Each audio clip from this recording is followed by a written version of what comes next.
opportunity para baguhin ang sistema. Para natin iupo ang mga tunay na representante ng taong bayan. Tanggalin na po yung mga trapo. Tanggalin na yung mga political dynasty na ginagawang negosyo ang serbisyo publiko.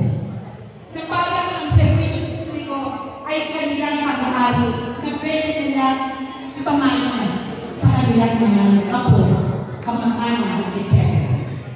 Kaya tayo po sinasabi namin sa 2025 Mayo, ipanalo natin ang taong bayan.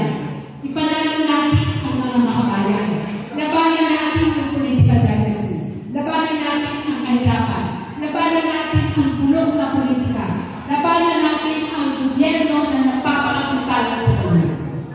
Ito po yung aming bagay na.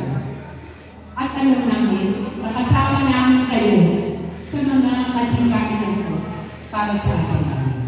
Ako po naman, number 44, sa Balogan, kasama ng aming mga kasamahan sa makabayan.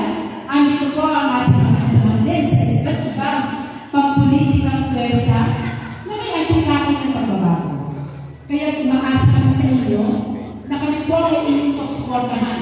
Kaya kami rin nagpapasalamat sa Solid Lenny Pateros sa pagkakmeron kanyang vision para sa ating bayan. Alam niyo, nagpunta po kami sa vision, kami po ay nagpapasicol kay Vice President Lenny.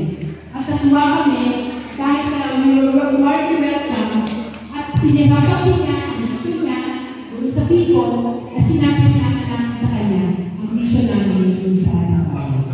Kaya maganda na marami tayong dapat na merong vision